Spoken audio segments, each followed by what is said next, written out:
ഇന്നത്തെ അവസാനത്തെ പ്രഭാഷണമാണ്. ഏകാദശ സ്കന്ധത്തില് 24-ാമത്തെ അധ്യായം.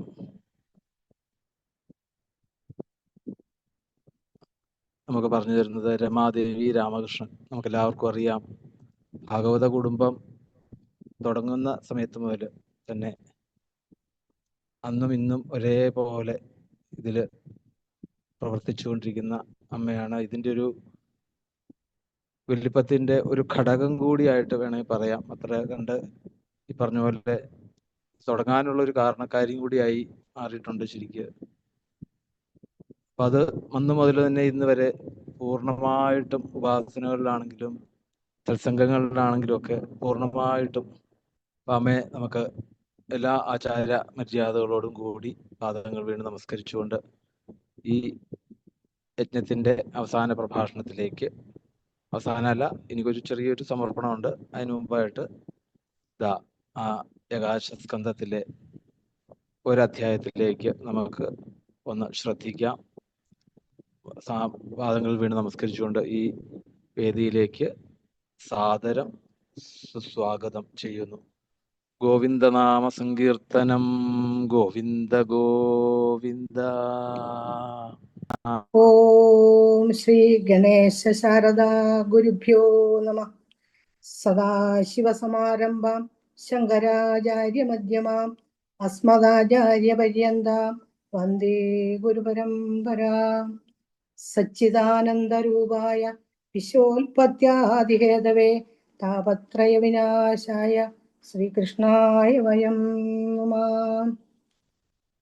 വാണീ ഗുണാനുഗതനേ ശ്രവണം കഥോയാം അസ്തൗജകർമ്മസു മനസ്തവ പാദയോർന സ്മൃത്യാം ശിരസ്തവ നിവാസ ജഗത് പ്രണാമേ ദൃഷ്ടി സദാം ദർശനേ തു ഭവത്തനൂനാം.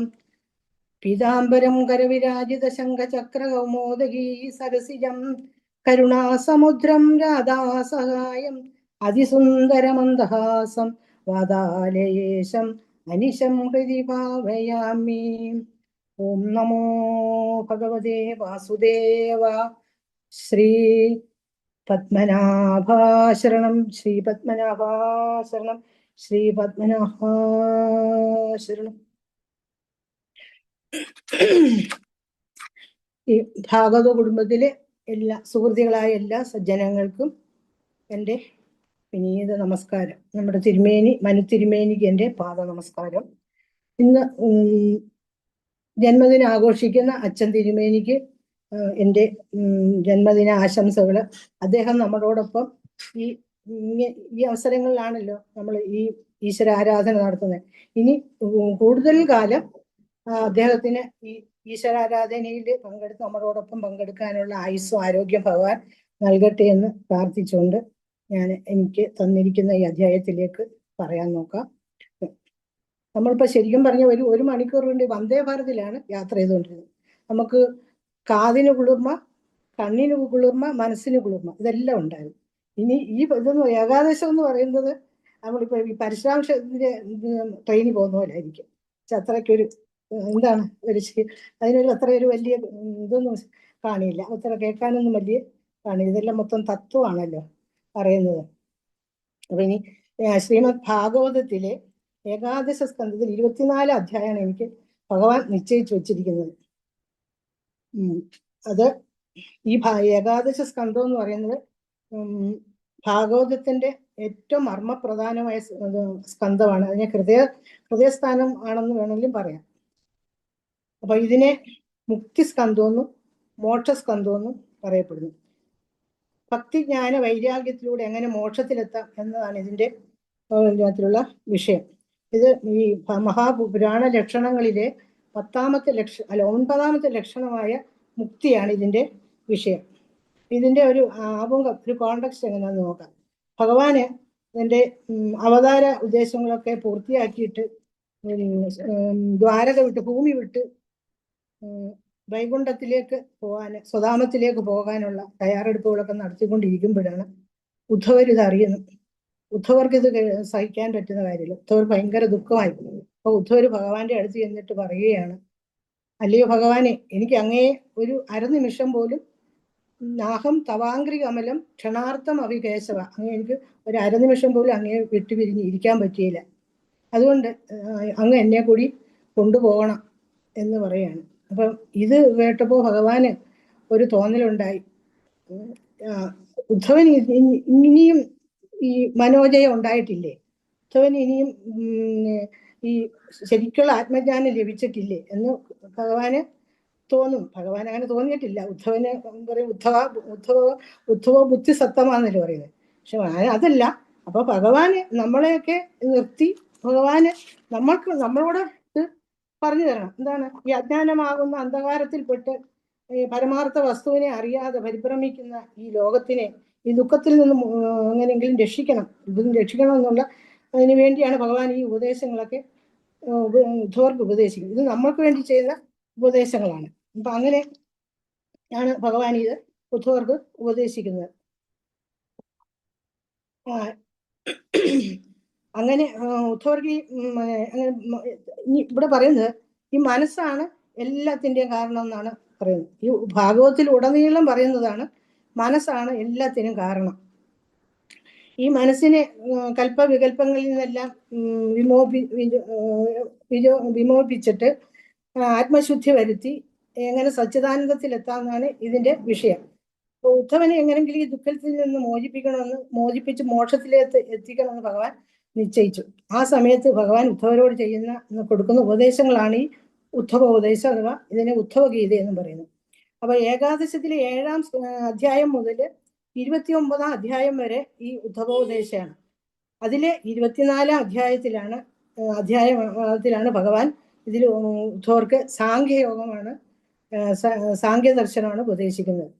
ഈ സാംഖ്യ ദർശനം തന്നെ നമ്മൾ തൃതീയ സ്കന്ധത്തില് ഭഗവാൻ കപില ഭഗവാന് അമ്മ ദേവഹൂതിക്ക് മാതാവിന് ഉപദേശിക്കുന്നുണ്ട്. ഈ മനോമോഹത്തിൽപ്പെട്ട് അകപ്പെട്ട് ക്ലേശങ്ങൾ അനുഭവിക്കുന്ന എനിക്ക് അതിൽ നിന്നും രക്ഷ നേടുന്നതിന് ഒരു മോക്ഷമാർഗം പറഞ്ഞു തരണമെന്ന് മാതാവ് ഭഗവാനോട് പറയുമ്പോഴാണ് ഭഗവാൻ അവിടെയാണ് ഈ സാംഖ്യയോഗം അവിടെ പറയുന്നത് തൃതീയത്തില്. അപ്പൊ ഈ ഭഗവാൻ പറയുന്നു, എന്താണ് ഈ ദുഃഖത്തിന്റെയൊക്കെ കാരണമെന്ന് ഭഗവാൻ ഉദ്ധവരോട് പറയാണ്. അല്ലെങ്കിൽ ഉദ്ധവ, ആത്മാവ് ശരീരം എന്ന് തെറ്റിദ്ധരിക്കുമ്പോഴാണ് ഈ ബന്ധവും ദുഃഖവും എല്ലാം ഉണ്ടാകുന്നത്. അപ്പൊ ഇതൊക്കെ ഞാനാണ് ചെയ്യുന്നത്, ഇതൊക്കെ എൻ്റേതാണ്, എന്താണ് എനിക്ക് ഇങ്ങനെ സംഭവിക്കാൻ എന്നൊക്കെയുള്ള ഒരു അഹംബോധം, ഒരു അഹങ്കാരം, ആ ബോധം ആണ് ഈ ദുഃഖത്തിനൊക്കെ കാരണം എന്ന് പറയുന്നു. ഗുണങ്ങളിൽ കുടുങ്ങി ഈ ജന്മചക്രം തുടർന്നു കൊണ്ടേയിരിക്കും. അത് വീണ്ടും വീണ്ടും ജനിക്കുകയും മരിക്കുകയും പുനരവി മരണം, പുനരവി ജന്മം, വീണ്ടും വീണ്ടും ജനിക്കുകയും മരിക്കുകയും ചെയ്തുകൊണ്ടിരിക്കും. അപ്പോൾ ഈ ശരീരമല്ല ആത്മാവാണ് ഞാനെന്ന ആ ഒരു ഉറച്ച ബോധം, പിന്നെ ഫലേച്ഛയില്ലാതെ ചെയ്യുന്നതായ കർമ്മങ്ങള്, എല്ലാത്തിലും ഈശ്വര സാന്നിധ്യത്തെ കാണുന്ന ആ ഭക്തി, ഇവയൊക്കെയാണ് ഈ മോക്ഷത്തിലേക്കുള്ള വഴി. ഭക്തി, ജ്ഞാന, വൈരാഗ്യം. ഭക്തിയിലൂടെ ജ്ഞാനത്തിലൂടെ വൈരാഗ്യം, ആ വൈരാഗ്യത്തിലൂടെ മോക്ഷം. അതാണ് ഈ അധ്യായത്തിന്റെ വിഷയം. ഇനി ഈ സാംഖ്യം എന്താന്ന് പറയാം നോക്കാം നമുക്ക്. അത് ഒരു പഞ്ചവിംശതി തത്വജ്ഞാനം.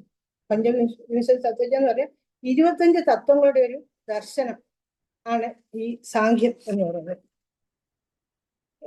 ഇപ്പൊ നമുക്ക് ഈ ലോകത്തിന്റെ പ്രപഞ്ചത്തിന്റെ കാര്യം എടുക്കാം. ഈ പ്രപഞ്ചത്തിലെ എല്ലാ സൃഷ്ടികളും, പ്രപഞ്ചത്തിലുള്ള എല്ലാ സൃഷ്ടികളും 25 ഘടകങ്ങൾ കൊണ്ടാണ്, 25 ഘടകങ്ങളാണ് ഉണ്ടായത്. അത് പഞ്ചഭൂതങ്ങള്, അവയുടെ പഞ്ചഭൂതങ്ങള്, അവയുടെ തന്മാത്രകള്, കർമ്മേന്ദ്രിയങ്ങള്, ജ്ഞാനേന്ദ്രിയങ്ങള്, അന്ധകരണങ്ങൾ പറയും ബുദ്ധി, ചിത്തം, മനസ്സ്, അഹങ്കാരം. അങ്ങനെയുള്ള ഈ 24 തത്വം. അതുകൂടാതെ കാലം എന്നൊരു ഘടകം കൂടി സൃഷ്ടിയിൽ പെടുന്നുണ്ട്. അപ്പം ഈ സംഖ്യകൾ കൊണ്ടുള്ള ഒരു ദർശനമായതുകൂടി കൊണ്ടാകാം ഇതിനെ സംഖ്യയോഗം എന്ന് പറയുന്നുണ്ട്. അപ്പൊ ഇനി തത്വജ്ഞാനാത് നിശ്രേയസ, തത്വജ്ഞാനത്തിലൂടെ നിശ്രേയസ് എന്ന് വെച്ചാൽ മോക്ഷം അല്ലെങ്കിൽ ജ്ഞാനത്തിൽ കൂടി മാത്രമേ നമുക്ക് മോക്ഷത്തിൽ എത്താൻ കഴിയുള്ളൂ. ആത്മാനന്ദത്തെ അനുഭവിച്ച് മോക്ഷത്തിലെത്താനുള്ള ശ്രേഷ്ഠമായ ജ്ഞാനമാണ് ഈ സാഖ്യയോഗം. ഇതിലേക്ക് എത്താനുള്ള മാർഗങ്ങൾ ഈ സാഖ്യത്തിലേക്ക് എത്താനുള്ള മാർഗങ്ങൾ ശാസ്ത്രീയമായ രീതിയിൽ അവതരിപ്പിക്കുന്ന ഒരു ദർശനമാണ് ഈ സാഖ്യയോഗം എന്ന് പറയുന്നത്. ഇനി ഈ തത്വങ്ങളുടെ ഈ എല്ലാ തത്വങ്ങളുടെയും സംയോഗത്തിലാണ് ഈ പ്രപഞ്ചം മുഴുവൻ ഉണ്ടായത്. എന്നാൽ ഇവയൊന്നും ആത്മാവല്ല. ഈ തത്വങ്ങളൊന്നും ഈ കാണുന്ന പ്രകൃതി, ഈ പഞ്ചഭൂതങ്ങളോ കർമ്മേന്ദ്രിയങ്ങളോ ജ്ഞാനേന്ദ്രിയങ്ങൾ, ഇതൊന്നും ആത്മാവല്ല. ഈ ആത്മാവെന്ന് പറയുന്നത് ഇവയെ കാണുന്ന ഒരു സാക്ഷി മാത്രമാണ്.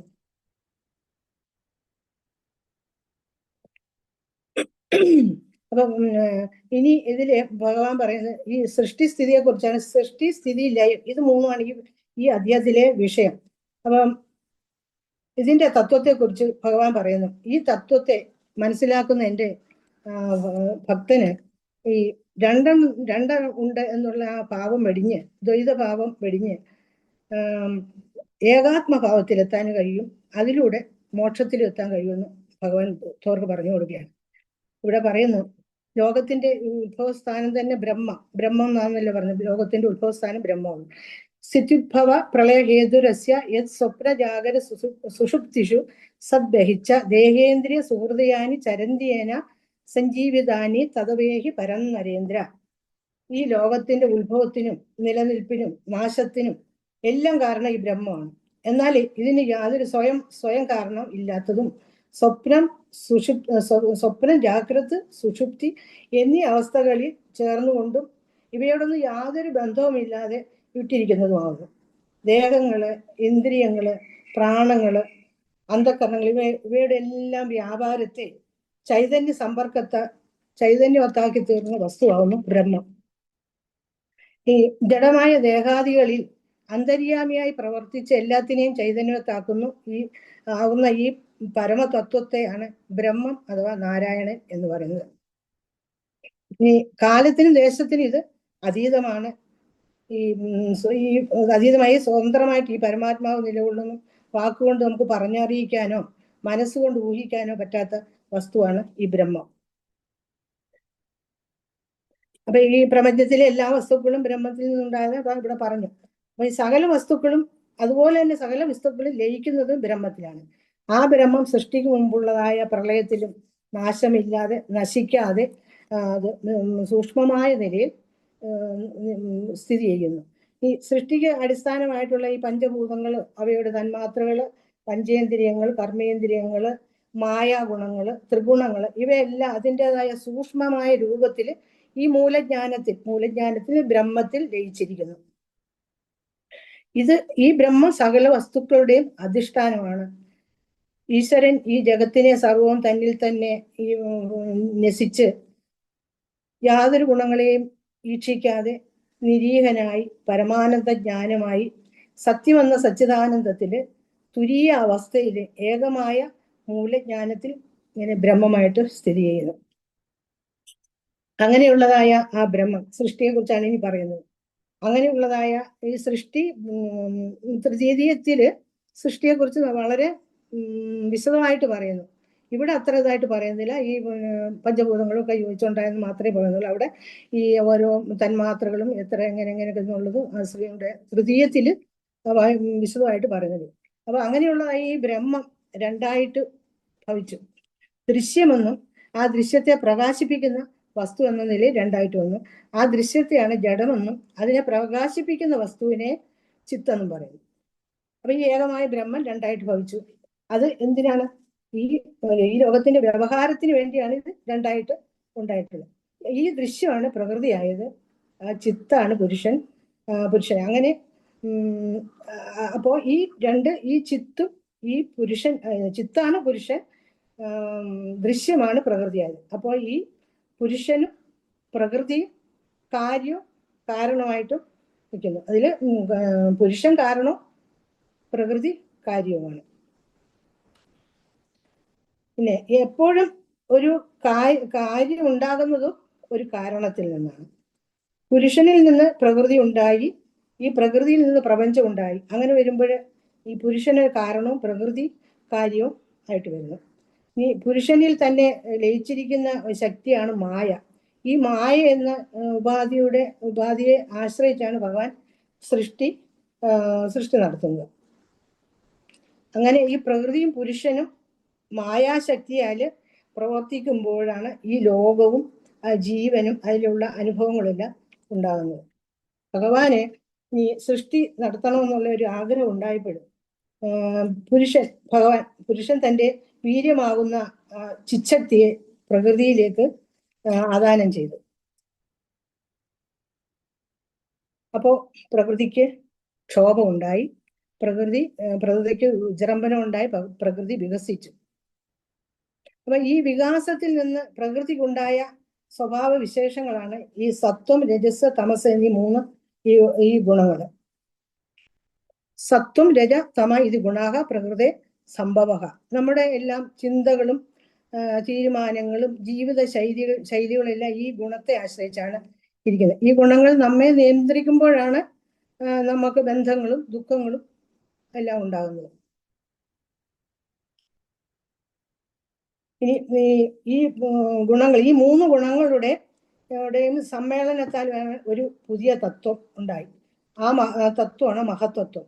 ഈ മഹത്വത്വത്തിന് പ്രവർത്തിക്കാനും അറിയാനുമുള്ള ഒരു ശക്തിയുണ്ട്. അപ്പോൾ ഈ മഹത്വത്വം എന്ന് പറയുന്നത് പ്രവർത്തിക്കാനുള്ള ശക്തിയാണ് ക്രിയാശക്തി, അറിയാനുള്ള ശക്തിക്ക് ജ്ഞാനശക്തി എന്ന് വിശേഷിപ്പിക്കുന്നത്.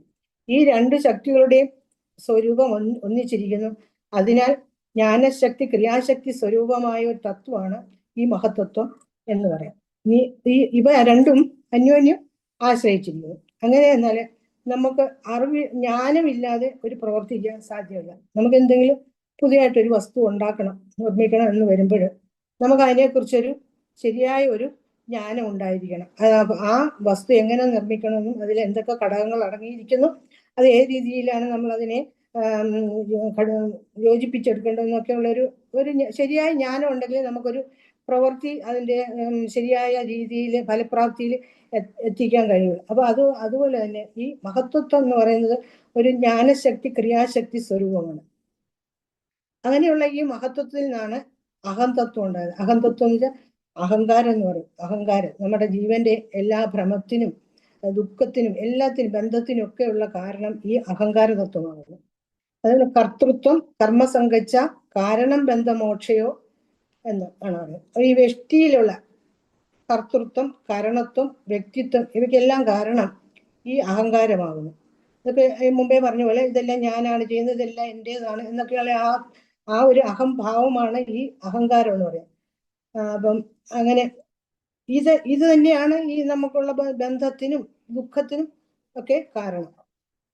ഈ അഹങ്കാര തത്വത്തിൽ നിന്ന് ആണ് ഈ പഞ്ചഭൂതങ്ങളും അവയുടെ തന്മാത്രകളും പഞ്ചേന്ദ്രിയങ്ങളും കർമ്മേന്ദ്രിയങ്ങളും ഒക്കെ മനസ്സ് ഇവയെല്ലാം ഉണ്ടായത് ഈ അഹങ്കാര തത്വത്തിൽ നിന്ന്. ഈ അഹങ്കാര തത്വം ത്രിഗുണങ്ങൾക്ക് അടിസ്ഥാനമായി വീണ്ടും ത്രിഗുണങ്ങൾക്ക് അടിസ്ഥാനമായിട്ട് മൂന്ന് വിധത്തിൽ സംഭവിച്ചു. ഈ സത്വഗുണ അധികരിച്ചിരുന്ന സ്വാത്വിക അഹങ്കാരമെന്നും രജോ ഗുണ പ്രധാനമായിട്ടുള്ളതിന് തൈജസാഹങ്കാരം അല്ലെങ്കിൽ രാജസാഹങ്കാരമെന്നും പിന്നെ ഈ തമോ ഗുണം അധികരിച്ചതിന് താമസാഹങ്കാരമെന്നും പറയുന്നു. അപ്പം ഇനി ഈ ഓരോ ഘടകങ്ങൾ എങ്ങനെയാണ് ഉണ്ടായെന്ന് നോക്കാം. ഈ തമോ ഗുണം അധികരിച്ചതായ താമസാഹങ്കാരത്തിൽ നിന്നാണ് ഈ തന്മാത്രകൾ, ഈ പഞ്ചഭൂതങ്ങളുടെ തന്മാത്രകൾ, ശബ്ദം, സ്പർശം, രൂപം, രസം, ഗന്ധം എന്നീ തന്മാത്രകൾ ഉണ്ടായത്. എന്നിട്ട് ഈ തന്മാത്രകളുടെ ഈ അന്യോന്യ സമ്മേളനത്തിലാണ് ഈ പഞ്ചഭൂതങ്ങൾ ഉണ്ടായി. പഞ്ചഭൂതം ആകാശം, വായു, അഗ്നി, ജലം, ഭൂമി എന്നീ പഞ്ചഭൂതങ്ങൾ ഉണ്ടായി. അപ്പോൾ ഈ സൃഷ്ടിയിലെ ഓരോ ഘടകങ്ങൾ ഉണ്ടാകുന്ന കാര്യം ഇവിടെ ഇങ്ങനെ പറയുന്നുള്ളൂ. പക്ഷെ ഇതില് തൃതീയത്തിൽ അത് വളരെ വിശദമായിട്ടെല്ലാം പറയും. ഇവിടെ ഈ അധ്യായത്തിൽ ഇത് ഇങ്ങനെ മാത്രമേ പറയുന്നുള്ളൂ. അതുപോലെ രാജസഹങ്കാരത്തിൽ നിന്ന് കർമ്മേന്ദ്രിയങ്ങളും ജ്ഞാനേന്ദ്രിയങ്ങളും അന്ധകരണവും ഉണ്ടായി. ഇപ്പം ജ്ഞാനേന്ദ്രിയങ്ങൾ, കർമ്മേന്ദ്രിയങ്ങൾ, അന്ധകരണം. ഈ ജ്ഞാനേന്ദ്രിയങ്ങൾ കണ്ണ്, മൂക്ക്, നാക്ക്, ത്വക്ക്, ശ്രോത്രം എല്ലാവർക്കും അറിയാവുന്നതല്ല. അതുപോലെ ജ്ഞാനേന്ദ്രിയങ്ങൾ കണ്ണ്, മൂക്ക്, നാക്ക്, ത്വക്ക്, ശ്രോത്രം. കർമ്മേന്ദ്രിയങ്ങളും വാക്ക്, പാണി, പാദം, പായു, ബസ്തം ഇവ കർമ്മേന്ദ്രിയങ്ങൾ. പിന്നെ അന്ധകരണം മനസ്സ്, ബുദ്ധി, അഹങ്കാരം, ചിത്തം. ഇത് ഇത്രയും ഘടകങ്ങൾ ഈ താമസഹങ്കാരത്തിൽ നിന്നാണ് ഉത്ഭവിച്ചിട്ടുള്ളത്. ഇനി ഈ 11 ഇന്ദ്രിയങ്ങൾക്ക് പറഞ്ഞല്ലോ, കർമ്മേന്ദ്രിയം, ജ്ഞാനേന്ദ്രിയം, പിന്നെ മനസ്സ്, ഈ 11 ഇന്ദ്രിയങ്ങൾക്ക് കൂടി അധിഷ്ഠാനമായിട്ട് 11 ദേവതകളുണ്ടായി. അത് ഇതെല്ലാം സ്വാത്വിക അഹങ്കാരത്തിൽ നിന്നാണ് ഉണ്ടായി. അത് 11 ദേവതകൾക്ക് ഉണ്ടായി. അവ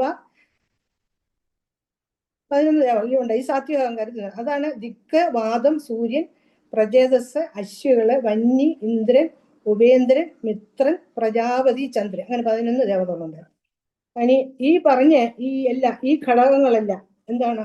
നമ്മള് താമസഹങ്കാരത്തിനുണ്ട് ഈ കർമ്മേന്ദ്രിയങ്ങള്, അല്ല, താമസഹങ്കാരത്തിൽ നിന്നുണ്ടായതായ പഞ്ചേന്ദ്രിയങ്ങൾ, അവിടെ തന്മാത്രകളും, രാജസഹങ്കാരത്തിൽ നിന്നുണ്ടായതായ കർമ്മേന്ദ്രിയങ്ങൾ, ജ്ഞാനേന്ദ്രിയങ്ങൾ, അന്ധകരണം, പിന്നെ ഈ 11 ഇന്ദ്രിയങ്ങൾക്കുള്ള അധിഷ്ഠാന ദേവതകൾ, ഇവ എല്ലാം ഈ പറഞ്ഞ ഈ 3 അഹങ്കാരങ്ങളിൽ നിന്ന് ഉണ്ടായതായ ഇവയെല്ലാം കൂടി ഒന്നിച്ച് ഏകയോഗ ക്ഷേമ തൽപരങ്ങളായിട്ട് സ്ഥിതി ചെയ്ത് ഈ ബ്രഹ്മാണ്ഡം എന്ന ഈ മഹാകുടുംബത്തെ ഈ നിലനിർത്തുന്നു. അങ്ങനെ ഈ പറഞ്ഞ ഘടകങ്ങളുടെ എല്ലാം ഇനി എങ്ങനെയാണ് ഇത് യോഗം ഉണ്ടായത് നോക്കുകയാണ്. ഈ പറഞ്ഞ ഘടകങ്ങളുടെ എല്ലാം സൂക്ഷ്മാംശങ്ങൾ ഒന്നിച്ചു ചേർന്ന് ലോകം സൃഷ്ടിക്കുന്ന കാര്യമാണ് പറയുന്നത്. ഈ പറഞ്ഞ ഘടകങ്ങളുടെ എല്ലാം സൂക്ഷ്മാംശങ്ങളെല്ലാം കൂടി ഒന്നിച്ചു ചേർന്ന് ഭഗവാന്റെ ഉത്തമ സ്ഥാനമായിരിക്കുന്ന ഒരു അണ്ടത്തെ ഉത്ഭവിച്ചു. അപ്പൊ ഈ അണ്ടത്തിൽ അടങ്ങിയിരിക്കുന്ന ഈ പറഞ്ഞ ഘടകങ്ങളൊക്കെയാണ് ഈ അണ്ടത്തിൽ, ഇതിന്റെ എല്ലാം സൂക്ഷ്മാംശമാണ് ഈ അണ്ടത്തിൽ അടങ്ങിയിരിക്കുന്നത്. ഈ സൂക്ഷ്മാംശങ്ങളുടെ എല്ലാം അന്യോന്യ സംയോഗത്താൽ ഉണ്ടായതായ ഒരു സ്ഥൂല പദാർത്ഥമാണ് ഈ അണ്ടം എന്ന് പറയാം. ഈ അണ്ടം പ്രളയജലത്തില് സംവത്സരങ്ങൾ ശയിച്ചു. അപ്പോൾ ഭഗവാൻ തന്റെ ചൈതന്യത്തെ അതിലേക്ക് പ്രവേശിപ്പിച്ചു. അപ്പോൾ ഭഗവാന്റെ നാവിൽ നിന്ന് ഒരു താമരപ്പൂ ഉണ്ടായി. ഈ താമരപ്പൂവ് എല്ലാ ലോകങ്ങളുടെയും പ്രതീകമായി, ഈ സൂക്ഷ്മരൂപമായി ഉണ്ടാകുവാൻ പോകുന്നതും എല്ലാത്തിൻ്റെയും ഒരു കാരണമായിട്ട് ഈ താമരപ്പൂവ് ഭവിച്ചു. അതിൽ നിന്നാണല്ലോ ബ്രഹ്മാവ് ഉണ്ടായത്. അപ്പൊ ഈ അണ്ടത്തില് എങ്ങും വ്യാപിച്ചിരിക്കുന്ന ശക്തി എന്ന് പറയുന്നത് പുരുഷനാണ്, ഈ ബ്രഹ്മമാണ് വ്യാപിച്ചിരിക്കുന്നത്. അപ്പം അങ്ങനെയുള്ള ഈ ജ്ഞാനാംശമായ പുരുഷനാണ് ഈ ഇതിലെല്ലാം വ്യാപിച്ചിരിക്കുന്നത്, അല്ലെങ്കിൽ നാരായണൻ എന്ന് പറയാം. അങ്ങനെ അതിനാല് ഈ പുരുഷനായ നാരായണനാണ് തന്നെയാണ് ഈ അണ്ടം എന്ന് നമുക്ക് കൽപ്പിക്കാം. അങ്ങനെയുള്ള നാരായണന്റെ നാഭ്യസ്ഥാനത്ത് നിന്നാണ് ഈ താമരപ്പൂവും ബ്രഹ്മാവും ഉണ്ടായത്. അപ്പോൾ അങ്ങനെ ബ്രഹ്മാവിന്റെ ഉത്ഭവം നടന്നു. അത് കഴിഞ്ഞ് ഈ ബ്രഹ്മാവ് രജോഗുണി പ്രധാനിയാണ്. രജോ ഗുണ പ്രധാനിയാണ് ഈ ബ്രഹ്മാവ്. ഈ രജോ ഗുണം എന്ന് പറയുന്നത് പ്രവൃത്തിക്ക് ഉപകരിക്കുന്ന ഗുണമാണ് രജോ ഗുണം. സകല ചരാചരങ്ങളും ബ്രഹ്മാവില് അടങ്ങിയിരിക്കുന്നു. അതുകൊണ്ട് ബ്രഹ്മാവ് ഈ ലോകത്തിന്റെ ഒരു പ്രതീകമാണ്, ലോകരൂപനായിട്ടിരിക്കുന്നു. ആ ബ്രഹ്മാവിൽ ഭഗവാൻ തന്റെ അനുഗ്രഹത്താലെ ഈ രജോ ഗുണം പ്രബലപ്പെടുത്തി, രജോ ഗുണത്തെ ബ്രഹ്മാവില് പ്രബലപ്പെടുത്തി. അങ്ങനെ വന്നപ്പോൾ ഈ ബ്രഹ്മാവ് അങ്ങനെ ഈ രജോ ഗുണത്താൽ ബ്രഹ്മാവ് ഈ എല്ലാ ലോകത്തെയും ലോകപാലന്മാരെയും എല്ലാം സൃഷ്ടിച്ചു. അത് ബ്രഹ്മാവിന്റെ തപശക്തി കൊണ്ടാണ് ലോകം സൃഷ്ടിച്ചതെന്ന് നമ്മൾ കണ്ടിട്ടുണ്ട്. ബ്രഹ്മാവ് ഈ താമരപ്പൂവിൽ നിന്ന് മുകളിലേക്ക് വരുമ്പോൾ ബ്രഹ്മാവ് 4 ചുറ്റും നോക്കുമ്പോൾ ബ്രഹ്മാവിനൊന്നും കാണാൻ കഴിയുന്നില്ല. എല്ലായിടും പ്രളയജലം നിറഞ്ഞ് കിടക്കുകയാണ്. അപ്പം ബ്രഹ്മാവ് ഇങ്ങനെ ചിന്തിക്കും, ഞാൻ എവിടുന്ന് വന്നു, എവിടെയാണ് എൻ്റെ ഉത്ഭവം, ഞാൻ എന്തിനാണ് വന്നത്, എന്താണ് ഞാനിവിടെ വന്നതിന്റെ ഉദ്ദേശം എന്താണെന്ന് ബ്രഹ്മാവിന് മനസ്സിലാവുന്നില്ല. അങ്ങനെ ഇരിക്കുമ്പോൾ ബ്രഹ്മാവ് ഭഗവാനെ ധ്യാനിക്കുന്നതും ബ്രഹ്മാവ് ആ താമരയുടെ നാളിയിലൂടെ അകത്ത് പോകുമ്പോൾ അവിടെ തപ എന്നൊരു ശബ്ദം കേൾക്കുന്നു. അപ്പൊ അതനുസരിച്ച് ബ്രഹ്മാവ് സംവത്സരങ്ങള് തപസ് ചെയ്യുന്നു. അങ്ങനെ ബ്രഹ്മാവിന് സൃഷ്ടിക്കുള്ള ശക്തി കിട്ടുന്നു. അങ്ങനെയാണ് ബ്രഹ്മാവ് സൃഷ്ടി നടത്തുന്നത്. അപ്പൊ അങ്ങനെ ബ്രഹ്മാവ് ഈ 14 ലോകങ്ങൾ അങ്ങനെ സൃഷ്ടിച്ചു. അതിൽ 7 ഊർധ്വലോകങ്ങളും അതില് 7 അധോലോകങ്ങളും. അതിൽ ഊർധ്വലോകങ്ങള് ഭൂലോകം, പൂർലോകം, സ്വർഗലോകം, തപോലോകം, മഹർലോകം, ജനലോകം, സത്യലോകം. പിന്നെ അധോലോകങ്ങൾ അതലം, വിതലം, സുതലം, തലാതലം, മഹാതലം, രസാതലം, പാതാളം. അപ്പൊ ഈ നാനാ എല്ലാ പേരിലും അറിയപ്പെടുന്ന സകല പ്രാണികളും ഈ 14 ലോകങ്ങളിലാണ് വസിക്കുന്നത്. പിന്നെ ഈ ലോകങ്ങളിൽ ആരൊക്കെയാണുള്ളതെന്ന് ഞാൻ പറയുന്നത്. നമ്മൾ മനുഷ്യര് ഭൂലോകത്തില്, മനുഷ്യരും മൃഗങ്ങളും സസ്യങ്ങളും ഭൂലോകത്തില്, ബ്രഹ്മാവ് സത്യലോകത്തിലാണെന്ന് അറിയാമല്ലോ.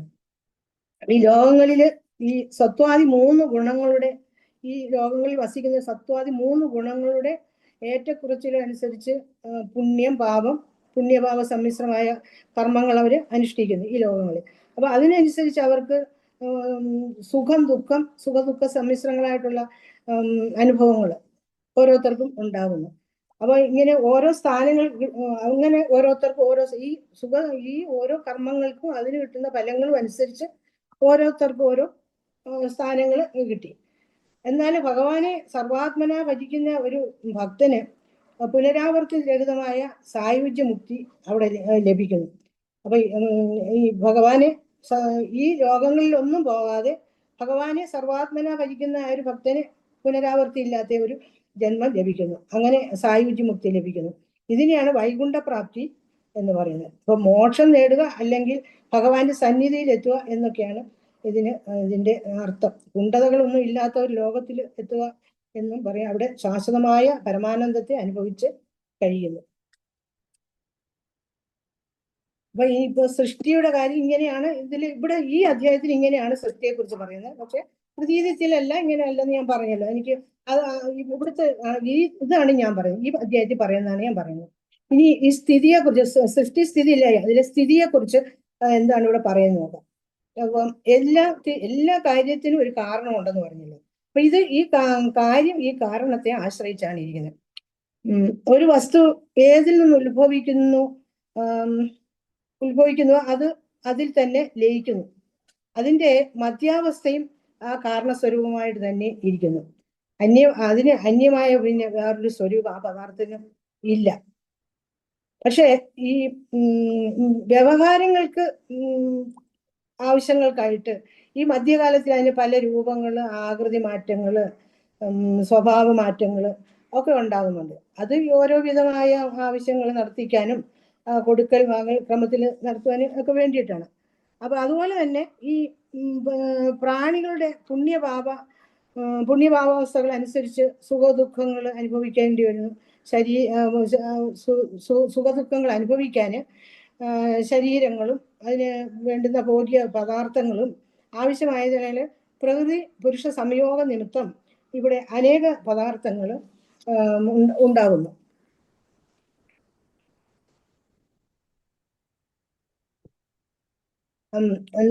പിന്നെ ഈ പറയുന്നത് ഈ ഇങ്ങനെയുള്ള ഈ മധ്യകാലം നടക്കുന്ന ആ വ്യവഹാരിക ഇതിനെ ഈ വ്യവഹാരിക സത്യമെന്നും മറ്റേ നാശരഹിതമായ ആ കാരണസ്വരൂപത്തിനെ പരമാർത്ഥിക സത്യമെന്നും പറയുന്നു. ഉദാഹരണത്തിന് നമ്മൾ സ്വർണത്തിൽ നിർമ്മിക്കുന്നതായ ആഭരണങ്ങൾ, വള, മാല, കമ്മല് എന്നിവയുടെയൊക്കെ ശരിയായ സ്വരൂപം സ്വർണം തന്നെയാണ്. അത് വളയായിട്ട് ഇരിക്കുമ്പോഴും മാലയായിട്ട് ഇരിക്കുമ്പോഴും അതിൽ അടങ്ങിയിരിക്കുന്ന ആ വസ്തു സ്വർണം തന്നെയാണ്. അതിന് നാശം എന്ന് വെച്ചാൽ ഈ ആഭരണങ്ങൾക്ക് മാറ്റം വന്നാലും അതിൽ അടങ്ങിയിരിക്കുന്ന ആ കാരണസ്വരൂപം എന്ന് പറയുന്നത് സ്വർണം തന്നെയാണ്. അപ്പോൾ ആ സ്വർണം കാരണസ്വരൂപമായും ആഭരണങ്ങൾ അതിൽ കാര്യസ്വരൂപമായും നിലകൊള്ളും. അതുപോലെ തന്നെയാണ് നമ്മൾ മണ്ണ് കൊണ്ടുണ്ടാക്കുന്നതായ മൺപാത്രങ്ങൾ, ചട്ടി, കുടം മുതലായവയെല്ലാം അതിൽ അടങ്ങിയിരിക്കുന്നതായ ആ കാരണരൂപമായ വസ്തു എന്ന് പറയുന്നത് മണ്ണ് തന്നെയാകുന്നു. അതിനാൽ ഈ കാര്യം കാരണത്തിൽ നിന്ന് ഒരിക്കലും വേർപെട്ടിരിക്കുന്നില്ല. ഈ കാരണവസ്തുവിന് ഒരിക്കലും നാശം ഉണ്ടാകുന്നില്ല. കാര്യവസ്തുവിനാണ് മാറ്റങ്ങൾ ഉണ്ടാകുന്നത്. അപ്പൊ അതുപോലെ ലോകത്തിൽ കാണുന്ന, അപ്പൊ ഇനി നമ്മൾ ഇത് ലോകത്തിൽ കാണുന്നത് എങ്ങനെ, ഈ ലോകത്തിലെ സൃഷ്ടിയിൽപ്പെട്ട എങ്ങനെയാണെന്ന് നോക്കാം. അതുപോലെ ഈ ലോകത്തിൽ കാണപ്പെടുന്ന സകല പദാർത്ഥങ്ങൾക്കും ഈ മഹത്വത്വാദി ഗുണങ്ങളാണ് കാരണസ്വരൂപമായിട്ടുള്ളത്. ലോകത്തിൽ സൃഷ്ടിക്കപ്പെട്ടതെല്ലാം ഈ മഹത്വത്വത്തിൽ നിന്നാണെന്ന് പറഞ്ഞല്ലോ. അപ്പൊ അതിൽ ഈ അഹങ്കാരാദി ഭാവങ്ങൾ ഉണ്ടായത് ഈ മഹത്വത്വത്തിലാണ്. അതുകൊണ്ട് മഹത്വത്വം കാരണസ്വരൂപമായും ഈ അഹങ്കാരാദി തത്വങ്ങൾ കാര്യസ്വരൂപമായും നിൽക്കുന്നു. ഈ മഹത്വത്വാദി ഭാവങ്ങൾ പരമാത്മാവിൽ നിന്നുണ്ടായതായാൽ ഇതിന് ആദി മധ്യ അവസാനങ്ങളില് പരമാർത്ഥ സ്വരൂപമായിട്ട് തന്നെ ഇവിടെ ഇത് തിളങ്ങുന്നു. സൃഷ്ടിയില് ശക്തിയും പുരുഷനും കാലവും പ്രകൃതി ശക്തിയും പുരുഷനും കാലവും ഇത് അവസ്ഥാവിശേഷങ്ങൾ ആകുന്നു. അപ്പൊ ഈ പ്രകൃതി ശക്തിയും പുരുഷനും കാലവും അവസ്ഥാവിശേഷങ്ങളാകുന്നു. ഇത് മൂന്നിനും അധിഷ്ഠാനമായിരിക്കുന്നത് ബ്രഹ്മസ്വരൂപനായ ഈ നാരായണൻ തന്നെയാണ്. ഇവയെല്ലാം ബ്രഹ്മത്തെ ആശ്രയിച്ചിരിക്കുന്നതിനാൽ അവയ്ക്ക് സ്വാതന്ത്ര്യമില്ല. എന്നാൽ ഇവ ബ്രഹ്മത്തിൽ നിന്നും ഭിന്നങ്ങളല്ലാതാനും. അതിനാൽ അവയ്ക്ക് കാരണമായിരിക്കുന്ന ഈ മഹാകാരണം ഈ ബ്രഹ്മം തന്നെയാണ്. എന്ന് വെച്ചാൽ സ്വർണത്തിനെ ആശ്രയിച്ച് ആഭരണങ്ങളും മണ്ണിനെ ആശ്രയിച്ച് പാത്രങ്ങളും സൃഷ്ടിക്കുമ്പോൾ ആ സൃഷ്ടികളില് മണ്ണും സ്വർണവും തന്നെ കാരണം. ആ ഉത്പത്തിക്ക് ശേഷവും അതിൻ്റെ നാശത്തിന് ശേഷവും സ്വർണമായും മണ്ണായിട്ട് അവശേഷിക്കുന്നല്ലോ. അതുപോലെ ഈ മഹത്വത്വാദി സകല ഭാവങ്ങളും പരമാത്മാവിനെ ആശ്രയിച്ചുണ്ടാവുകയാൽ ആദിയിലും മധ്യത്തിലും അവസാനത്തിലും ഈ പരമാത്മ സ്വരൂപം ഇത് പരമാത്മ സ്വരൂപമായിട്ട് തന്നെ വിളങ്ങുന്നു. ഇതിന് ഒരിക്കലും നാശമില്ല. ഇനി ഇവിടെ സൃഷ്ടിയെക്കുറിച്ചും സ്ഥിതിയെക്കുറിച്ചും പറഞ്ഞു. ഇനി നമുക്ക് ഈ സംഹാര ലയത്തെക്കുറിച്ചാണ് ഇനി ഭഗവാന് ഉദ്ധവർക്ക് പറഞ്ഞു കൊടുക്കുന്നത്. അപ്പം പറയുന്നു, ഈ ലോകം എപ്രകാരം കാലസ്വരൂപനായ ബ്രഹ്മാണ്ടത്തിൽ ലയിക്കുന്നു എന്നാണ് പറയുന്നത്. ബ്രഹ്മാണ്ടം അതിൻ്റെ ഈ ബഹുഭേദങ്ങളെല്ലാം നശിച്ചിട്ട് അത് 5 വിധമായിട്ടുള്ള പദാർത്ഥങ്ങളായിട്ട് തീരുന്നു. ഈ 5 വിധമായിട്ടെന്ന് വെച്ചാൽ ഈ പഞ്ചഭൂതങ്ങളായിട്ട് തീരുന്നെന്ന് പറയുന്നത്. 5 വിധമായിട്ടുള്ള അതിൻ്റെ ആ ഭാവഭേദങ്ങളെല്ലാം നശിച്ചിട്ട് അത് 5 പദാർത്ഥങ്ങളായിട്ട് തീരുന്നു. ജഗത്തിന്റെ ഉത്ഭവക്രമം പോലെ തന്നെയാണ് ഈ വിലയവും ഈ ബ്രഹ്മത്തിലേക്കുള്ള മടക്കവും അങ്ങനെ തന്നെയാണ്. എപ്രകാരമാണോ ഈ സൃഷ്ടി ലോക ഉത്ഭവം ഉണ്ടായത്, അതുപോലെ തന്നെയാണ് ഈ ബ്രഹ്മത്തിലേക്കുള്ള തിരിച്ചുള്ള ഈ മടക്കവും. അപ്പം പഞ്ചഭൂതങ്ങളുടെ ചേർച്ചയിലുണ്ടായ ഈ നാനാത്വങ്ങൾ എല്ലാം, ഈ പഞ്ചഭൂതങ്ങളെല്ലാം ചേർന്നുള്ള ഈ നാനാത്വം നശിച്ചിട്ട് അവസാനം ഇവയെല്ലാം പഞ്ചഭൂതങ്ങളായിട്ട് തന്നെ മാറുന്നു.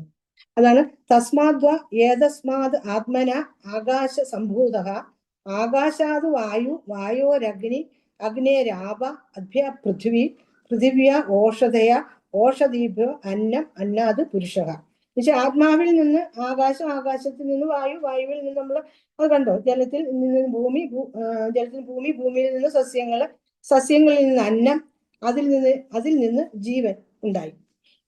ഇതാണ് സൃഷ്ടിക്രമം. ഇതിന് വിപരീതമായിട്ട് ആണ് ശരിക്കും വിപരീതമായിട്ടാണ് ഇതിന്റെ ലയം. എന്ന് വെച്ചാൽ ആ ഒരു ക്രമത്തിൽ തന്നെയാണ് ഈ ലയവും പറയുന്നത്. നമ്മുടെ ശരീരം അന്നത്തിൽ നിന്നുണ്ടായതാണ്. ആ ശരീരം നശിച്ചാൽ പിന്നെ അത് മറ്റൊന്നിന്റെ ഒരു ശരീരമായിട്ട് തീരുന്നു. എന്ന് പറഞ്ഞാൽ ഈ ശരീരം ഏതെങ്കിലും മൃഗങ്ങളോ വല്ല പുലിയോ നരിയോ മൃഗങ്ങളൊക്കെ ഭക്ഷണമാക്കും. അല്ലെങ്കിൽ അത് വല്ല പുഴുക്കൾ നമ്മൾ മണ്ണിൽ അടക്കുമ്പം അത് പുഴുക്കൾക്ക് ഭക്ഷണമാകാം. അതുമല്ലെങ്കിൽ ഈ ശരീരം ചാരമായിട്ട് തീരുന്നു. ഇത് ചാരം വൃക്ഷങ്ങൾക്ക് വളമായി തീർന്ന് വളർന്ന് വൃക്ഷങ്ങൾ വളർന്ന് അതിൽ പിന്നെ ഫലമുണ്ടായി അത് വീണ്ടും ഭക്ഷണമാകുന്നു. ഇത് കഴിക്കുന്ന ഭക്ഷണം ഇത് രേതസ്സിലൂടെ മറ്റൊരു ജീവന് കാരണമാകുന്നു. ഇത് അന്നത്തിൽ നിന്നുണ്ടായിട്ട് അന്നത്തിൽ തന്നെ നിലനിന്ന് അന്നത്തിലേക്ക് വിലയിക്കുന്നതാണ് ഈ ശരീരം. അത് മനുഷ്യന്റെ ശരീരം മാത്രമല്ല, ശരീരം അങ്ങനെ തന്നെയാണ്. അപ്പൊ അങ്ങനെയാണ് ഈ അന്നം വിത്തുകളിലും, പിന്നെ ഈ അന്നം വിത്തുകളിലും ആ വിത്തുകൾ ഭൂമിയിലും ലയിച്ച് പിന്നെ വീണ്ടും ഈ പ്രക്രിയ തുടർന്നുകൊണ്ടേയിരിക്കും. ഇതാണ് ഈ വ്യഷ്ടിയിലുണ്ടാകുന്ന ലയനം എന്ന് പറയുന്നത്. ഇനി നമുക്ക് ഈ സമഷ്ടിയിലത്തെ ലയനം എങ്ങനെയെന്ന് നോക്കാം.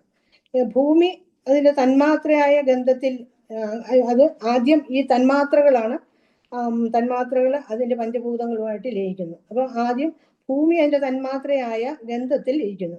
ഈ ഗന്ധം ജലത്തിലും, ഈ ജലം രസത്തിലും, രസം അഗ്നിയിലും, അഗ്നി രൂപത്തിലും, രൂപം വായുവിലും, വായു സ്പർശത്തിലും, സ്പർശം ആകാശത്തിലും, ആകാശം ശബ്ദ തന്മാത്രയിലും ലയിക്കുന്നു. ഈ സ്ഥൂല രൂപങ്ങളെല്ലാം അതിൻ്റെതായ സൂക്ഷ്മ രൂപങ്ങളിൽ ലയിക്കുന്നു. ഈ പഞ്ചഭൂതങ്ങളും തന്മാത്രകളും ഈ താമസാഹങ്കാരത്തിൽ നിന്നുണ്ടായതാണെന്ന് നേരത്തെ പറഞ്ഞല്ലോ. അപ്പൊ ഇവയെല്ലാം ഈ താമസാഹങ്കാരത്തിൽ തന്നെ ലയിക്കുന്നു.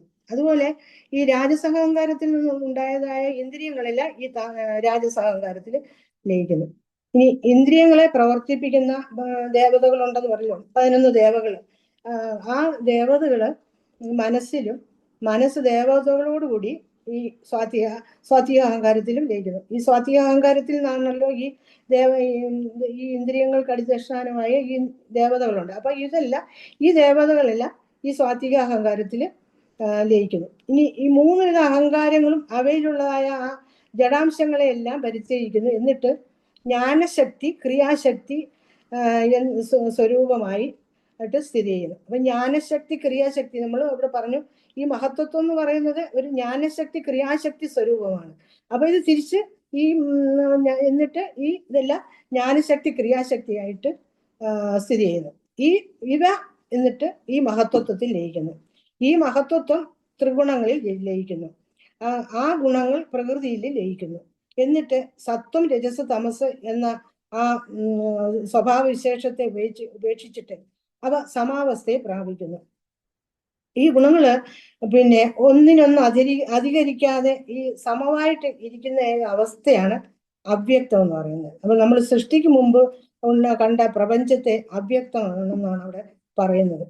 അതുകൊണ്ട് തന്നെയാണ് വിശേഷിപ്പിക്കുന്നത്. ഇനി ഈ പ്രകൃതി ഇനി ഈ കാലത്തിൽ ലയിക്കുന്നു. കാലം നമ്മൾ കണ്ടത്, കാലം ഈ 25 ഘടകങ്ങളിലെ ഒരു ഘടകമാണ് ഈ കാലം. സൃഷ്ടിയുടെ സമയത്തുള്ള അവസ്ഥയാണ് കാലം എന്ന് പറയും. ഈ കാലത്തിന് നാശമില്ല. അതിന് ഉപരതിയുണ്ട്. കാലത്തിന്റെ ഉപരതി എന്നാൽ വ്യാപാരങ്ങളും ഒന്നും ഇല്ലാതെ സ്വസ്ഥമായിരിക്കുന്ന അവസ്ഥയാണ് ഈ കാലം എന്ന് പറയുന്നത്. അപ്പൊ ഈ ഉപരതിയെ പ്രാപിച്ചതായ ഈ കാലം മായാരൂപമായ ഈ കാലം മായാരൂപമായ ജീവനിൽ ലയിക്കുന്നു.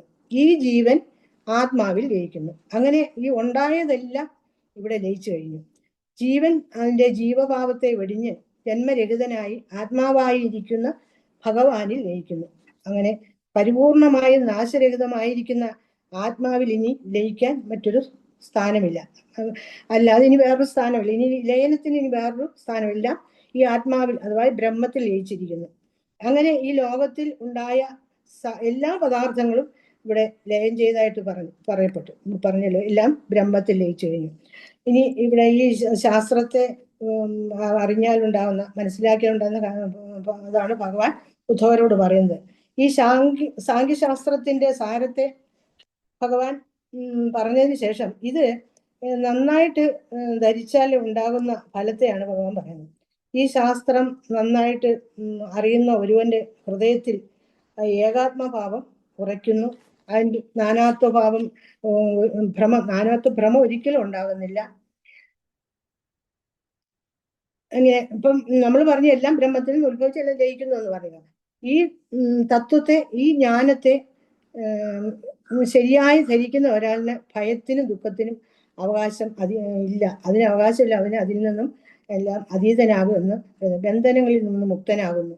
ഉദാഹരണത്തിന് സൂര്യൻ ഉദിച്ചുയരുമ്പോൾ നമ്മുടെ അത് ഉദിച്ചുയരുമ്പോൾ അതുവരെ വ്യാപിച്ചിരിക്കുന്ന അന്ധകാരം, ഇരുട്ട് മാറുന്നു. ഇരുട്ട് ഇല്ലാതെയാകുന്നു. അവിടെ മൊത്തം പ്രകാശം പരക്കുന്നു. അതുപോലെ ബാഹ്യമായ സൂര്യോദയത്തെ പോലെ തന്നെ ആന്തരമായ ജ്ഞാനോദയം ഉണ്ടാകും. ഒരുപോലെയാണ്. ഈ ബാഹ്യമായ സൂര്യോദയം പോലെയാണ് ആന്തരമായ ജ്ഞാനോദയം. പുറമേയുള്ള അന്ധകാരത്തിന്റെ നാശവും ഉള്ളിലെ അറിവില്ലായ്മയുടെ നാശവും ഒരുപോലെയാകുന്നു. ഈ ഉള്ളിലെ അറിവില്ലായ്മയുടെ നാശം ഉണ്ടാകുമ്പോൾ, അന്ധകാരം നീങ്ങുമ്പോൾ നമ്മുടെ ഉള്ള് പ്രകാശിക്കും. അതിൽ നിന്ന് നമുക്ക് സച്ചിദാനന്ദത്തിലെത്താം, നമുക്ക് നിത്യമായ സുഖത്തിലെത്താം എന്ന് ഭഗവാൻ ഉപദേശിച്ചു കൊടുക്കുകയാണ്. ഈ സൃഷ്ടി സമയം തുടങ്ങിയിട്ട് പഞ്ചഭൂതങ്ങൾ ക്രമത്തിലുണ്ടായി എന്ന് പറഞ്ഞു. അത് അങ്ങനെ പറഞ്ഞു. അപ്പൊ സൃഷ്ടി സമയത്ത് പഞ്ചഭൂതങ്ങൾ തുടങ്ങി ഈ ക്രമത്തിൽ പറഞ്ഞല്ലോ. പഞ്ചഭൂതങ്ങൾ അങ്ങനെ ഒരു സൃഷ്ടി നടന്ന കാര്യം പറഞ്ഞു. അങ്ങനെ പറഞ്ഞത് അതിനെ അനുലോമമെന്നും ഇതിനെ വിപരീതമായിട്ട് എല്ലാം ഭൂമി ഈ ബ്രഹ്മത്തിൽ ലയിച്ചതിനെ അതേ ക്രമത്തിൽ തന്നെയാണ് ഇതെല്ലാം ബ്രഹ്മത്തിൽ ലയിക്കുന്നത്. അതിനെ പ്രതിലോമം എന്നും പറയുന്നു. ഈ രണ്ട് ക്രമങ്ങൾ എല്ലാം നന്നായിട്ട് അറിഞ്ഞവർക്ക് കാര്യകാരണങ്ങളുടെ ഒരു സൂക്ഷ്മജ്ഞാനം ഉണ്ടാകുന്നു. അപ്പോൾ സകല സംശയങ്ങളും നീങ്ങി അന്ധകരണം ശുദ്ധമായിട്ട് അത് നിമിത്തമുള്ള എല്ലാ ബന്ധങ്ങളും നശിക്കും.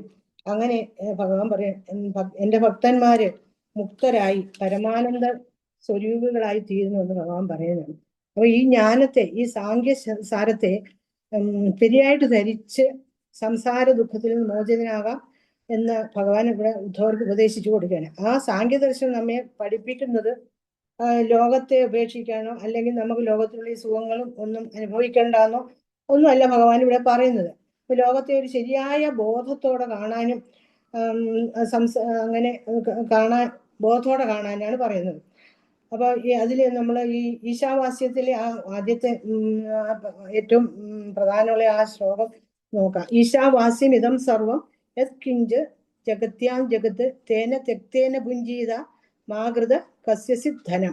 അപ്പൊ ഈ ലോകത്തിൽ എന്തെന്ത് വസ്തുക്കളുണ്ടോ അതെല്ലാം ഭഗവാനാല് വസിച്ചതാണ്, അല്ലെങ്കിൽ ഉണ്ടായതാണ്, ഭഗവാന് ഉണ്ടായതാണ്. ഇതൊന്നും എന്റേതല്ല, ഇതിൽ എനിക്ക് യാതൊരു കർത്തൃത്വം ഇല്ല, എനിക്ക് യാതൊരു അവകാശമില്ല ഇതിന് എന്നൊക്കെ ഒരു ചിന്തയോടെ അനുഭവിക്കുക. എന്നാൽ ഒന്നിനോട് ഒരു ബന്ധമോ അതിലൂടെ ഒരു ദുഃഖങ്ങളോ ഒന്നും ഉണ്ടാകുന്നില്ല. അപ്പൊ ഈ തത്വങ്ങളൊക്കെ തന്നെയാണ് ഭഗവാൻ ഉദ്ധവർക്ക് ഇവിടെ ഉപദേശിച്ച് കൊടുക്കുന്നത്. അപ്പം ഈ സംസാരത്തിൽ ജീവിച്ചാലും ആത്മബോധത്തോടെ ജീവിക്കുന്നവനാണ് മോക്ഷവാൻ. ഇതാണ് ഭഗവാൻ ഈ സാഖ്യയോഗത്തിൽ കൂടെ പറഞ്ഞ് ഇതിന്റെ സാരാംശം ഇതാണ്. അപ്പൊ ഇത്രയും ഒക്കെ ഞാൻ പറഞ്ഞു. എന്തൊക്കെ പറഞ്ഞെന്ന് എനിക്ക് അറിഞ്ഞുകൂടാ. ഞാൻ പറഞ്ഞു ഇത്രയും പറയാൻ എനിക്ക് ശക്തിയും ധൈര്യവും തന്ന ശ്രീപത്മനാഭ സ്വാമിയെ ഞാൻ സാഷ്ടാംഗം പ്രണമിക്കുന്നു. എനിക്കറിയത്തില്ല എന്തുവാണ് എൻ്റെ വാക്കുകൾ ഭഗവാന്റെ ശ്രീപത്മനാഭന്റെ പാദപത്മങ്ങളിലും തിരുമേനിയുടെ പാദങ്ങളിലും നിങ്ങളുടെ മറ്റെല്ലാവരുടെയും പാദങ്ങളിലും സമർപ്പിച്ചുകൊണ്ട് ഇതിവിടെ നിർത്തുന്നു. എല്ലാവർക്കും എൻ്റെ നമസ്കാരം. ജയ് ശ്രീകൃഷ്ണ. സർവശ്രീ ശ്രീകൃഷ്ണാർപ്പണമസ്തു. കായേന വാചാ മനസേന്ദ്രിയർവാ ബുദ്ധ്യാത്മനാ വാ പ്രകൃതേർ സ്വഭാവാത് കരോമി യജ്ഞ സകലം പരസ്മൈ നാരായണായേതി സമർപ്പയാമി. ഓം ശാന്തി ശാന്തി ശാന്തി. സർവത്ര ഗോവിന്ദ നാമ സങ്കീർത്തനം. ഗോവിന്ദ ഗോവിന്ദ. ഏകാദശസ്കന്ധത്തിന്റെ ഗൗരവം വിടാതെ, അതാണ് അതിന്റെ സത്യത്തിൽ. കാര്യങ്ങൾ ഒന്ന് ധരിപ്പിക്കണമെങ്കിൽ നമുക്കൊക്കെ അറിയാം, വലിയ ബുദ്ധിമുട്ടാണ് ശരിക്കും. നന്നായിട്ട് നമ്മൾ പഠിച്ച് ഉറച്ചെങ്കിൽ മാത്രമേ എന്തെങ്കിലും ഒന്ന് പുറത്തേക്ക് പറയാൻ സാധിക്കുകയുള്ളൂ. അപ്പം അതിനുവേണ്ടി നന്നായിട്ട് അത് പ്രിപ്പയർ ചെയ്ത് ആ ഒരു അധ്യായത്തിലെ ഉള്ള ആ ഭാഗങ്ങളെ മുഴുവൻ വേണ്ട പോലെ ആ സൃഷ്ടി എങ്ങനെയാണോ തിരിച്ച് അതിലേക്ക് ലയിക്കുന്ന, ആ വിലയിക്കുന്നതാണ് പ്രധാനമായിട്ട് ഏകാദശത്തിലേക്ക് കാണിക്കുന്നത്. കാവ്യത്തില് സൃഷ്ടിയെ ആണ് കൂടുതലും കാണിക്കുന്നതെങ്കിൽ അതെല്ലാം ഭംഗിയായിട്ട് അത് അവതരിപ്പിച്ചു. തീർച്ചയായിട്ടും ആ ഒരു പരിശ്രമമാണ് നമ്മളെ ഇതിലേക്കൊക്കെ എത്തിക്കുന്നതെന്നാണ് ഇത് നമുക്ക് കാണിച്ചു തരുന്നത്. നമ്മളിപ്പോൾ ഈ ഏകാദശം എന്ന് പറയുമ്പോഴേക്കും പെട്ടെന്ന് അങ്ങോട്ട് വേദാന്താണ് കട്ടിയാണോ എന്ന് പറഞ്ഞ് മാറ്റുന്നതിനേക്കാൾ ഉപരി അതെന്താണെന്ന് അറിയണം എന്നുള്ളൊരു ജിജ്ഞാസ തീർച്ചയായിട്ടും അതിനു വേണ്ടിയിട്ട് തയ്യാറായി വേണ്ട പോലെ ടൈം എടുത്ത് അത് പ്രിപ്പയർ ചെയ്ത് നമുക്കത് കൊണ്ട് തന്നെങ്കിൽ തീർച്ചയായിട്ടും ആ ഒരു പാദങ്ങളിൽ എത്ര നമസ്കരിച്ചാലും മതിയാകുകയില്ല. കാരണം അത്ര ഗൗരവം തന്നെയാണ്. എത്രയൊക്കെ പറഞ്ഞാലും ആ ഗൗരവത്തിന് നമ്മൾ ആ ഒരു എന്താണ് അതിനുവേണ്ടി ചെയ്തതായിട്ടുള്ള പ്രയത്നം ഒക്കെ വലിയൊരു പറയേണ്ടതായിട്ടുള്ളൊരു വലിയൊരു ഗുണം തന്നെയാണത്. എന്തായാലും ഇനിയും ആ താല്പര്യം, ജിജ്ഞാസ അതിങ്ങനെ അനുസ്യൂതം തുടരട്ടെ. പറഞ്ഞു എന്തായാലും ഇനിയും ധാരാളം ആയുസ്സുള്ളിടത്തോളം ആരോഗ്യത്തോടു കൂടി ഭഗവത് കഥകളും അതുപോലെ തന്നെ ഭഗവത് വിചിന്തനവുമായിട്ടൊക്കെ നടക്കാൻ സാധിക്കട്ടെ. ഒക്കെ ആത്മാർത്ഥമായിട്ട് നമുക്ക് ഭാഗവത കുടുംബത്തിൽ എല്ലാവർക്കും ആ ഭഗവാന്റെ പാദങ്ങളിൽ പ്രാർത്ഥിച്ചുകൊണ്ട് നമസ്കരിക്കാം. ഗോവിന്ദനാമ സങ്കീർത്തനം. ഗോവിന്ദ ഗോവിന്ദ.